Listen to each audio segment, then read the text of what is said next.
Kenapa murid-murid yang awalnya penakut tiba-tiba jadi super berani setelah kebangkitan Yesus? Mereka nggak mungkin mempertaruhkan nyawa buat sesuatu yang mereka tahu bohong kan?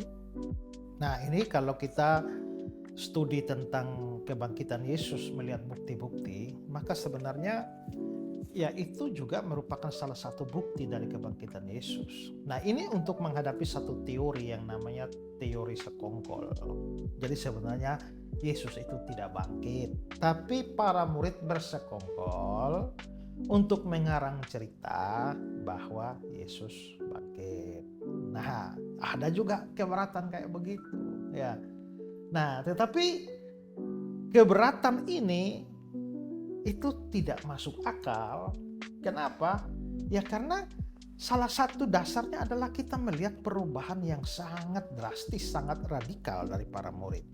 Kita tahu bahwa para murid itu ya waktu Yesus disalibkan hilang semua itu. Ya, tidak ada yang menyertai Yesus walaupun Petrus sendiri. Ya waktu Tuhan Yesus bilang, malam ini kamu semua tergoncang imannya karena aku. Tapi Petrus bilang, semua tergoncang imannya, aku sekali-kali tidak. Thomas sendiri pernah berkata, marilah kita pergi ke Yerusalem untuk mati bersama-sama dengan dia. Tapi giliran Yesus disalibkan, hilang semua. Ya Petrus masih cukup berani ketika dia ada di ruang sidang. Tapi begitu datang perempuan yang bertanya kepada dia, takut dia, lalu akhirnya menyangkal Yesus, cerita yang sangat terkenal. Ya, paling-paling Yohanes yang dekat-dekat Yesus, sehingga dari salib Yesus masih serahkan ibunya. Nah, tapi rata-rata murid-murid semua hilang. Bahkan setelah Yesus mati pun, kalau kita baca di catatan Alkitab itu, mereka takut. Yohanes pasal 20. Saking takutnya itu mereka kumpul di dalam sebuah rumah, kunci semua rumah. Pada hari Minggu kebangkitan Yesus tuh, sebelum berita kebangkitan mereka kunci karena mereka takut terhadap orang Yahudi. Ya. Anehnya, sejak dari hari Minggu itu, tiba-tiba ada perubahan besar di antara mereka. Mereka kayak orang tidak takut mati lagi. Ya, tidak takut terhadap permusuhan dan perlawanan musuh-musuh Yesus pada waktu itu. Bayangkan Petrus yang sebelumnya menyangkal dia di hadapan seorang perempuan yang hanya bertanya saja. Tapi nanti kita lihat di catatan kisah para rasul, bahkan para pemuka agama, mahkamah agama, sidang dia, penjarakan dia, tapi dia berbicara dengan keras menantang mereka.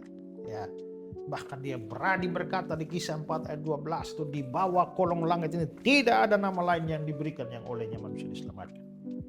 Akhirnya banyak orang bertobat kan? Apa yang harus kami buat? Bertobatlah dan berilah dirimu dibaptis. Satu kali dia khotbah saja 3.000 orang bertobat. Apalagi pada hari Pentakosta itu kan ya. Kita bisa lihat bahwa ternyata Petrus yang begitu pengecut dan penakut tiba-tiba jadi berani. Bukan hanya Petrus tapi yang lain-lain juga. Kita baca catatan-catatan kisah para rasul ataupun dalam tradisi gereja seperti misalnya Rasul Thomas, itu semua akhirnya mati syahid semua tuh, kecuali Rasul Yohanes yang tidak mati martir, mati pada umur tua, tapi semua mati dan mereka begitu gigih, begitu kuat. Ini berarti ada perubahan hidup yang luar biasa. Sebenarnya perubahan itu titiknya di mana? Titiknya pada fakta atau cerita tentang kebangkitan Yesus.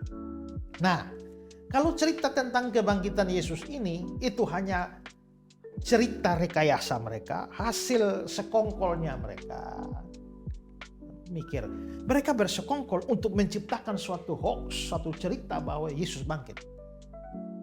Lalu setelah itu mereka rela untuk mati martir demi cerita bohong itu tidak masuk akal itu. Orang rela mati demi sesuatu yang dia yakini benar, walaupun ternyata salah. Tapi minimal dia yakin itu benar, dia mungkin ketipu. Tapi kalau dia sendiri yang ciptakan hoax, ya dia sendiri ciptakan kebohongan, lalu dia rela mati demi kebohongan yang dia ciptakan, ini kecuali orang gila itu. Dan kita tahu bahwa para rasul tidak menampakkan ciri-ciri kegilaan seperti itu. maka mestinya dari perubahan radikal mereka dan keberanian mereka memberitakan tentang kebangkitan Yesus dengan segala macam ancaman, bahaya, intimidasi, serangan, dan pada akhirnya harus mati secara martir. Tapi mereka tetap mempertahankan berita kebangkitan dan menganggap berita itu adalah berita yang paling penting yang harus disebarkan kemana-mana. Sebenarnya itu memberikan konfirmasi bahwa kebangkitan Yesus bukan hasil hoax. Kebangkitan Yesus bukan hasil rekayasa. Ya. Nah, sekarang coba pikir. Mungkin murid-murid mau bikin rekayasa. Rekayasa itu hanya dibuat oleh mereka yang percaya sungguh-sungguh kan.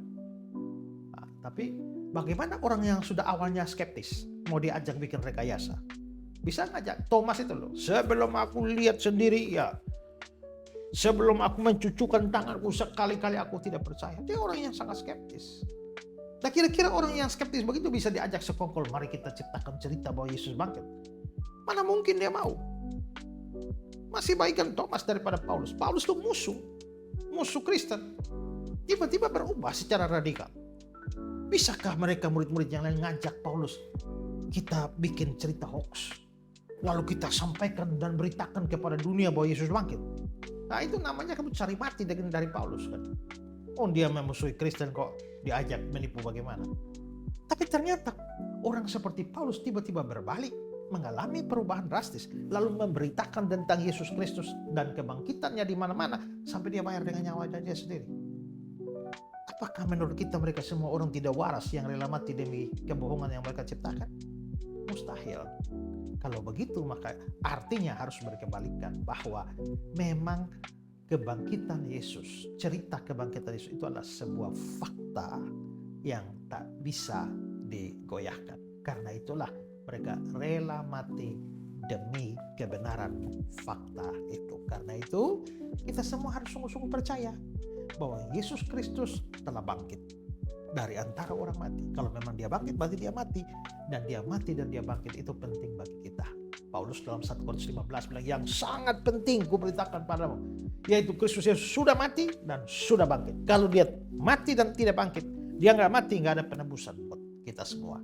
Tapi kalau dia mati dan tidak bangkit, sia-sialah iman kita. Tapi puji Tuhan, sebab dia hidup ada hari esok. Karena itu, mari sungguh-sungguh percaya bahwa Yesus juru selamat kita benar-benar mati dan benar-benar bangkit untuk memastikan keselamatan kita. Haleluya.